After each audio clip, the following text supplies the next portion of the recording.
নমস্কাৰ, এই মুহূৰ্তত আহি পৰিছে ৰাতিপুৱাৰ কিবা টপিক ব্ৰেকিং নিউজ। আজি হৈছে 11 ফেব্ৰুৱাৰী। এইমাত্ৰ ৰাজ্যৰ লাখ লাখ মহিলাৰ একাউণ্টত চৰকাৰে টকা সোমাই দিলে। অসমৰ মুখ্যমন্ত্ৰী হিমন্ত বিশ্ব শৰ্মাই এটা নহয় দুটা নহয় 5টাকৈ আচৰিত টকা সোমাই দিলে। টকা আপোনাৰ একাউণ্টত টকা পালেনে? অৰুণোদয়ৰ প্ৰতিজন হিতাধিকাৰীৰ বাবে ভাল খবৰ। 5,000 টকা সোমাব আপোনালোকৰ বেংক একাউণ্টত। অৰুণোদয়ৰ প্ৰতিজন হিতাধিকাৰীৰ বাবে বৃহৎ সিদ্ধান্ত গ্ৰহণ কৰিছে PM কিষাণৰ প্ৰতিজন হিতাধিকাৰীৰ বেংক একাউণ্টত 2,000 টকা কেতিয়া সোমাব সকলোৱে ৱেইট কৰি আছে। PM কিষাণৰ 22 নং কিস্তিক লৈ অৱশেষত ভাল খবৰ আহি পৰিছে। যদি আপুনি চৰকাৰী ঘৰৰ বাবে জিঅ'ৰিং কৰিছে, চৰকাৰী ঘৰৰ প্ৰথম কিস্তিৰ টকা সোমাব আপোনালোকৰ বেংক একাউণ্টত। ৰেচন কাৰ্ড থাকিলে 4টা নতুনকৈ সুবিধা লাভ কৰিব। লগতে কেইবাটাও ৰাজনৈতিক খবৰৰ লগতে অৰাজনৈতিক খবৰ যুগুত কৰা হৈছে। আজিৰ দিনটোত গোটেই অসম তথা ভাৰতৰ বিভিন্ন প্ৰান্তৰ পৰা যুগুত হৈছে কেইবাটাও ডাঙৰ খবৰ।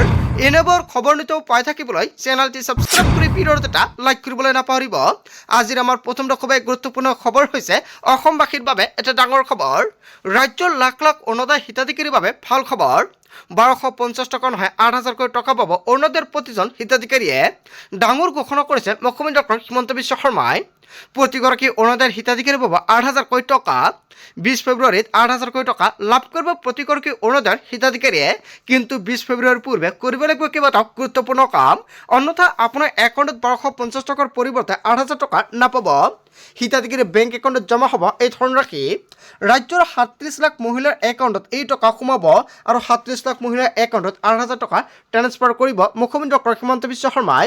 বহাগ বিহুৰ আগতীয়াকৈ উপহাৰ অৰুণোদয়ৰ প্ৰতিজন হিতাধিকাৰীলৈ। জানুৱাৰীৰ পৰা এপ্ৰিললৈকে অৰুণোদয়ৰ ধন 5,000 টকা লাভ কৰিব মুখ্যমন্ত্ৰী ডক্টৰ হিমন্ত বিশ্ব শৰ্মাই। জানুৱাৰীত অৰুণোদয় আঁচনিৰ টকা প্ৰদান কৰা নাই আৰু ফেব্ৰুৱাৰীত প্ৰদান কৰা নাই আৰু মাৰ্চ আৰু এপ্ৰিলত প্ৰদান নকৰে অৰুণোদয় আঁচনিৰ টকা। এই 4 মাহৰ টকা একেলগতে 5,000 টকা লাভ কৰিব। একেলগে 4 মাহৰ ধন লাভ কৰিব প্ৰতিগৰাকী অৰুণোদয়ৰ হিতাধিকাৰীয়ে। আৰু বিশেষ বিহু উপহাৰ হিচাপে 3,000কৈ টকা প্ৰদান কৰিব মুখ্যমন্ত্ৰী ডক্টৰ হিমন্ত বিশ্ব শৰ্মাই। ৰাজ্যৰ লাখ লাখ অৰুণোদয় হিতাধিকাৰীৰ বাবে অত্যন্ত ভাল খবৰ আহি পৰিছে। যদি অৰুণোদয়ৰ তালিকাত আপোনাৰ নাম অন্তৰ্ভুক্ত হৈ আছে তেনে ক্ষেত্ৰত আপুনিও টকা ল'বলৈ সাজু হওক। তাৰ পিছত অসমবাসী ৰাজক জনাইছে আমাৰ পৰৱৰ্তী খুবেই গুৰুত্বপূৰ্ণ খবৰ। লগতে ডাঙৰ খবৰ, দেশৰ কোটি কোটি কৃষকৰ বাবে ডাঙৰ খবৰ। PM কিষাণৰ ধন লাভৰ বাবে কৰক 3টা জৰুৰী কাম। শীঘ্ৰে কৃষকৰ একাউণ্টত সোমাব 22 নং কিস্তিৰ ধনৰাশি। ফেব্ৰুৱাৰী মাহতে 22 নং কিস্তিৰ ধন পোৱাৰ সম্ভাৱনা। একাউণ্টত 2,000 টকা লাভ কৰিবৰ বাবে আজি কৰক এই 3টা গুৰুত্বপূৰ্ণ কাম। PM কিষাণৰ ধনৰ বাবে কৈছে আপডেট বাধ্যতামূলক। নতুনকৈ আবেদন কৰিব বিচৰা সকলোৱে বনাব লাগিব ফাৰ্মাৰ ID। যদি আপুনি ভাবিছে নতুনকৈ PM কিষাণত আবেদন কৰিব ফাৰ্মাৰ ID বনাই লৈ লওক। আধাৰৰ সৈতে লিংক কৰক আপোনাৰ মোবাইল নম্বৰ। 7টা প্ৰক্ৰিয়াৰ জৰিয়তে গৰ্তবিহীন কৰিব পাৰিব কৈছে আপডেট। প্ৰথমতে আপুনি ভিজিট কৰক PM কিষাণৰ অফিচিয়েল ৱেবছাইটত গৈ লগ ইন কৰক আৰু তাতে আপুনি কৈছে অপশ্যন দেখা পাব, তাতে ক্লিক কৰক। আধাৰৰ সৈতে কেপচা কোডটি চাৰ্চ কৰক আৰু সন্নিৱিষ্ট কৰক আপোনাৰ মোবাইল নম্বৰ। গৰ্তবিহীন সম্পূৰ্ণ কৰক কৈছে প্ৰক্ৰিয়া। যিসকলে কৈছে কৰি ৰাখিছে সেইসকলক কৰিব নালাগে। আজিৰ ভিডিঅ'টো যিমান পাৰে সকলোৱে বেছি বেছিকৈ শ্বেয়াৰ কৰি দিব। তাৰপিছত অসমবাসী ৰাজক জনাইছে আমাৰ পৰৱৰ্তী খুবেই গুৰুত্বপূৰ্ণ খবৰ। লগতে ডাঙৰ খবৰ, 100 টকীয়া দালি, চেনি আৰু নিমখ হ'ব সম্পূৰ্ণ বিনামূলীয়া। অন্নভাৱে সপ্তাহ চলি থকাৰ মাজতে মুখ্যমন্ত্ৰী ডক্টৰ হিমন্ত বিশ্ব শৰ্মাৰ বৃহৎ ঘোষণা। যদি আপোনাৰ ৰেচন কাৰ্ড আছে কেইবিধ সামগ্ৰী আপুনি লৈছে নেকি? ৰাজ্যবাসীয়ে ৰেচন কাৰ্ডৰ জগতি পোৱা চাউলে কেৱল বিনামূলীয়া নহয়, নিৰ্বাচনৰ পিছৰ পৰাই দালি, চেনি আৰু নিমখ সম্পূৰ্ণ বিনামূলীয়া হ'ব। শীঘ্ৰে ৰেচন কাৰ্ডৰ হিতাধিকাৰীয়ে ৰেচন কাৰ্ডত লাভ কৰিব মিঠাতেল। ৰেচন কাৰ্ডৰ হিতাধিকাৰীলৈ মুখ্যমন্ত্ৰী ডক্টৰ হিমন্ত বিশ্ব শৰ্মাৰ বৃহৎ ঘোষণা। তাৰপিছত অসমবাসী ৰাজক জনাইছে আমাৰ পৰৱৰ্তী খুবেই গুৰুত্বপূৰ্ণ খবৰ। লগতে ডাঙৰ খবৰ, মুখ্যমন্ত্ৰী হিমন্ত বিশ্ব শৰ্মাৰ বেনামী 12,000 বিঘা ভূমি ক'ত আছে? অসমৰ মুখ্যমন্ত্ৰী ডক্টৰ হিমন্ত বিশ্ব শৰ্মাই বিশেষ প্ৰশ্ন উত্থাপিত কৰিছে। কংগ্ৰেছে অনা অভিযোগক লৈ মুখ্যমন্ত্ৰী ডক্টৰ হিমন্ত বিশ্ব শৰ্মাৰ প্ৰত্যুত্তৰ। এই অভিযোগক লৈ মই কোৰ্টত কেছ দিছোঁ যাতে অভিযোগ কৰাসকলে লিষ্টখন কোৰ্টতে দিব পাৰে। কোৰ্টত লিষ্টখন দিয়াৰ বাবে মই তেওঁক সহায় কৰি দিছোঁ আৰু যদি দিব নোৱাৰে তেতিয়াহ'লে মোক 500 কোটি টকা দিব লাগিব। মুখ্যমন্ত্ৰীৰ বিৰুদ্ধে অনা অভিযোগ প্ৰমাণ কৰাৰ বাবে চেলেঞ্জ মুখ্যমন্ত্ৰী ডক্টৰ হিমন্ত বিশ্ব শৰ্মাৰ। মুখ্যমন্ত্ৰী হিমন্ত বিশ্ব শৰ্মাৰ বেনামী 12,000 বিঘা ভূমি ক'ত আছে? অসমৰ মুখ্যমন্ত্ৰী ডক্টৰ হিমন্ত বিশ্ব শৰ্মাই যিটো মন্তব্য কৰিছে আপুনি কি ক'ব? যদি আপোনাৰ কিবা মন্তব্য কৰিব লগা থাকে আপোনালোকৰ মন্তব্যটো নিশ্চয় কমেণ্ট কৰি জনাই দিব। তাৰপিছত পিছত অসমবাসী ৰাজক জনাইছো আমাৰ পৰৱৰ্তী অসমীয়া গুৰুত্বপূৰ্ণ খবৰ লগতে ডাঙৰ খবৰ বনভূমি উচ্ছেদ উচ্চতম ন্যায়ালয়ৰ নতুন নিৰ্দেশনা উচ্ছেদক লৈ চৰকাৰৰ ফালৰ পৰা বিশেষ জাননী জাৰি কৰিছে উচ্চতম ন্যায়ালয়ে কি নিয়ম বান্ধি দিছে এতিয়াৰ পৰা মানিব লাগিব কঠোৰ নিয়ম বনভূমি সুৰক্ষা আৰু উচ্ছেদৰ ক্ষেত্ৰত ডাঙৰ সিদ্ধান্ত উচ্চতম ন্যায়ালয়ৰ গুৱাহাটী উচ্চ ন্যায়ালয়ৰ নিৰ্দেশক সংশোধন উচ্চতম ন্যায়ালয়ৰ কি এই নিৰ্দেশনা সঠিক জৰীপ অবিহনে উচ্ছেদ চলোৱাটো আইনীভাৱে গ্ৰহণযোগ্য নহ'ব ইয়াৰ বাবে গঠন কৰিব লাগিব এখন উপযুক্ত সমিতিৰ প্ৰতিবেদনৰ ওপৰত ভিত্তি কৰিহে পৰৱৰ্তী পদক্ষেপ গ্ৰহণ কৰিব পাৰিব অবৈধ দখল চিনাক্ত কৰাৰ পাছতে উচ্ছেদ কৰিব পাৰিব সমীক্ষা আৰু সীমা নিৰ্ধাৰণ অবিহনে বৈধ নহয় উচ্ছেদ প্ৰক্ৰিয়া উচ্ছেদক লৈ কেইবাটাও বৃহৎ মন্তব্য কৰিছে উচ্চতম ন্যায়ালয়ৰ ফালৰ পৰা এতিয়া যথমতে চৰকাৰে উচ্ছেদ অভিযান চলাব নোৱাৰিব চৰকাৰৰ ফালৰ পৰা এটা ডাঙৰ সিদ্ধান্ত গ্ৰহণ কৰিছে তাৰ পিছত অসমবাসী ৰাজক জনাইছো আমাৰ পৰৱৰ্তী অসমীয়া গুৰুত্বপূৰ্ণ খবৰ লগতে ডাঙৰ খবৰ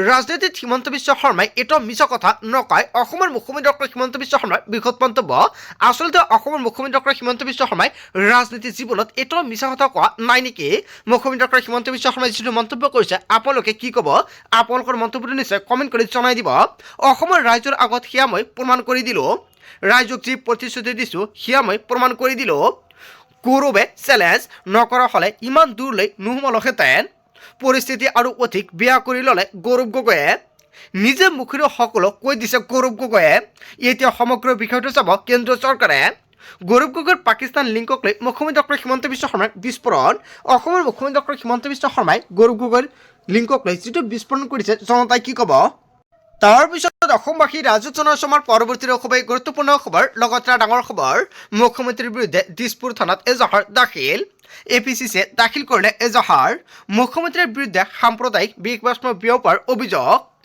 অসম বিজেপিয়ে সামাজিক মাধ্যমত পোষ্ট কৰিছিল এক ভিডিঅ' আৰু ভিডিঅ'টোত মুখ্যমন্ত্ৰীৰ হাতত আছিল মাৰণাস্ত্ৰ বিশেষ সাম্প্ৰদায়িক মুখ্যমন্ত্ৰীয়ে টাৰ্গেট কৰাৰ অভিযোগ আৰু এই ভিডিঅ'ক লৈ দেশজুৰি আৰম্ভ হৈছে বিতৰ্কৰ দিছপুৰ থানাত এজাহাৰ দাখিল কৰিছে APCCৰ শীৰ্ষ নেতাই আৰু সোমবাৰৰ দিনটোতে আছাদুদ্দিন ওৱাইচিয়ে দাখিল কৰিছিল এজাহাৰ মুছলমানক বাৰে বাৰে অপমান কৰাৰ বাবে দিছিল সকিয়নি মুখ্যমন্ত্ৰীৰ বিৰুদ্ধে দিছপুৰ থানাত অৱশেষত এজাহাৰ দাখিল কৰিছে APCCৰ ফালৰ পৰা তাৰ পিছত অসমবাসী ৰাজক জনাইছো আমাৰ পৰৱৰ্তী অসমীয়া গুৰুত্বপূৰ্ণ খবৰ লগতে ডাঙৰ খবৰ মই কথা দি কথা ৰাখিলোঁ মুখ্যমন্ত্ৰী ডক্টৰ হিমন্ত বিশ্ব শৰ্মাৰ বৃহৎ মন্তব্য মোক চেলেঞ্জ কৰি ভুল কৰিছে গৌৰৱ গগৈয়ে গৌৰৱৰ পাকিস্তান কানেকশ্যন এতিয়া কেন্দ্ৰীয় চৰকাৰে চাব মই যিমান কথা কৈছিলোঁ তাতকৈ বেছি কথা কৈ দিলে গৌৰৱ গগৈ নিজ মুখে কথা কৈ দিলে মই অসমৰ ৰাইজৰ আগত প্ৰমাণ কৰি দিলোঁ ৰাজনীতিত হিমন্ত বিশ্ব শৰ্মাই এটাও অসত্য কথা নকয় মই কথা দি কথা ৰাখিলোঁ বুলি মন্তব্য কৰিছে মুখ্যমন্ত্ৰী ডক্টৰ হিমন্ত বিশ্ব শৰ্মাই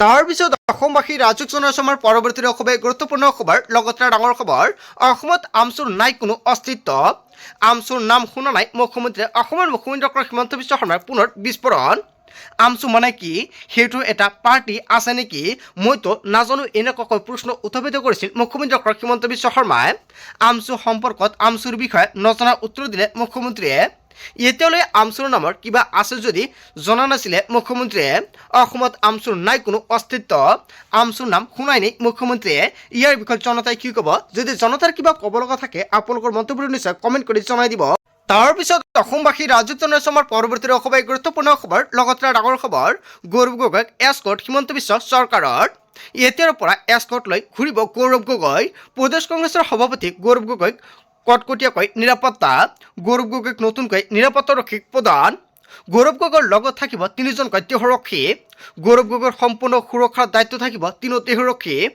নিৰাপত্তা নোহোৱাক লৈ গৌৰৱ গগৈয়ে ক্ষোভ প্ৰকাশ কৰিছিল 24 ঘণ্টাৰ পিছতে গৌৰৱ গগৈক নিৰাপত্তা প্ৰদান এনেকুৱাকৈ বৃহৎ মন্তব্য কৰিছে মুখ্যমন্ত্ৰী ডক্টৰ হিমন্ত বিশ্ব শৰ্মাই তাৰ পিছত অসমবাসী ৰাজক জনাইছো আমাৰ পৰৱৰ্তী অসমীয়া গুৰুত্বপূৰ্ণ খবৰ লগতে ডাঙৰ খবৰ অৱশেষত প্ৰকাশ পালে চূড়ান্ত ভোটাৰ তালিকা অতি শীঘ্ৰে চাই লওক তালিকাত আপোনাৰ নাম আছেনে চূড়ান্ত ভোটাৰ তালিকাৰ ভিত্তিত অনুষ্ঠিত হ'ব 26 চন নিৰ্বাচন voters.eci.gov.in উপলব্ধ হ'ব ভোটাৰ তালিকা ceoassam.nic.in উপলব্ধ হ'ব ভোটাৰ তালিকা ECI নিটত উপলব্ধ হ'ব ভোটাৰ তালিকা ইতিমধ্যে কেইবাখনো জিলাৰ চূড়ান্ত ভোটাৰ তালিকা প্ৰকাশ হয়, এটা বিগ ব্ৰেকিং নিউজ আহি পৰিছে আপোনাৰ জিলাৰ চূড়ান্ত ভোটাৰ তালিকাত আপুনি নাম চেক কৰিলে নে? যদি আপোনাৰ নামটো ঠিক হোৱা নাই তেনে ক্ষেত্ৰত আপুনি কি কৰিব? প্ৰথমতে আপুনি তালিকাত চাই লওক আপোনাৰ তালিকাত নাম আছে নে নাই। তালিকাত নাম নাথাকিলে আপুনি কমেণ্ট কৰক। তাৰপিছত অসমবাসী ৰাজুক জনাইছো আমাৰ পৰৱৰ্তী অসমৰ গুৰুত্বপূৰ্ণ খবৰ, লগতে ডাঙৰ খবৰ। বিপদত ৰাজ্যৰ মুখ্যমন্ত্ৰী ডক্টৰ হিমন্ত বিশ্ব শৰ্মা মুখ্যমন্ত্ৰীৰ বিৰুদ্ধে পুনৰ এজাহাৰ দাখিল আছাদুদ্দিন অছিৰ। মুছলমান সমাজৰ ৰোষত মুখ্যমন্ত্ৰী ডক্টৰ হিমন্ত বিশ্ব শৰ্মা হায়দৰাবাদ আৰক্ষী আয়ুক্তক এজাহাৰ দাখিল কৰা হৈছে। হায়দৰাবাদ আৰক্ষীক কঠোৰ ব্যৱস্থা গ্ৰহণৰ দাবী। এটা বিশেষ ভিডিঅ' আপলোড কৰিছিল ৰাজ্যিক বিজেপি। মুছলমান সমাজক টাৰ্গেট কৰি আপলোড কৰা হৈছিল বিতৰ্কিত ভিডিঅ'। আৰু বিতৰ্কৰ পিছতে ডিলিট কৰা হৈছে ভিডিঅ'টো। ফেচবুক আৰু টুইটাৰত আপলোড কৰিছিল ভিডিঅ'টো। মুখ্যমন্ত্ৰী হিমন্ত বিশ্ব শৰ্মাৰ হাতত ৰখা হৈছিল বন্দুক আৰু টাৰ্গেটত ৰখা হৈছিল নিৰ্দিষ্ট কিছু সংখ্যা লোকক আৰু তাৰ সৈতে পইণ্ট ব্লক শ্বট বুলি লিখি দিয়া হৈছিল আৰু যাক লৈ সৃষ্টি হৈছিল বিতৰ্কৰ। ধৰ্মীয় অনুভূতিৰ আঘাত সনাৰ অভিযোগ হিমন্ত বিশ্ব শৰ্মাৰ বিৰুদ্ধে। মুখ্যমন্ত্ৰীৰ বিৰুদ্ধে তাৎক্ষণিক আইনী ব্যৱস্থা গ্ৰহণৰ আহ্বান। বিপদত ৰাজ্যৰ মুখ্যমন্ত্ৰী ডক্টৰ হিমন্ত বিশ্ব শৰ্মা। তাৰপিছত অসমবাসী ৰাজুক জনাইছো আমাৰ পৰৱৰ্তী অসমৰ গুৰুত্বপূৰ্ণ খবৰ, লগতে ডাঙৰ খবৰ। মিয়াক অত্যাচাৰ কৰিবলৈ হিমন্ত বিশ্ব শৰ্মা চৰকাৰে আনিছে এছআৰ প্ৰক্ৰিয়া। সম্পূৰ্ণ ষড়যন্ত্ৰমূলকভাৱে এছআৰ প্ৰক্ৰিয়া কৰি আছে মুখ্যমন্ত্ৰীয়ে। লাখ লাখ মুছলমানৰ নাম কৰ্তন কৰি তেওঁ আকৌ মুখ্যমন্ত্ৰী হ'ব খুজিছে। এছআৰত চলি থকা বিসংগতি আৰু চৰকাৰী ষড়যন্ত্ৰ বন্ধ কৰিব লাগে। অসম চৰকাৰ হাই হাই, বিজেপিৰ মুৰ্দাবাদ ধ্বনিৰে উত্তাল প্ৰতিবাদ। দলগাঁও নেমচু দৰং জিলা সমিতিৰ তীব্ৰ প্ৰতিবাদ। সম্পূৰ্ণ ষড়যন্ত্ৰমূলকভাৱে এছআৰ প্ৰক্ৰিয়া কৰিছে মুখ্যমন্ত্ৰী ডক্টৰ হিমন্ত বিশ্ব শৰ্মাই। এছআৰক লৈ মুখ্যমন্ত্ৰী ডক্টৰ হিমন্ত বিশ্ব শৰ্মাৰ বিৰুদ্ধে যিকেইটা অভিযোগ উত্থাপিত কৰিছে জনতাই কি ক'ব?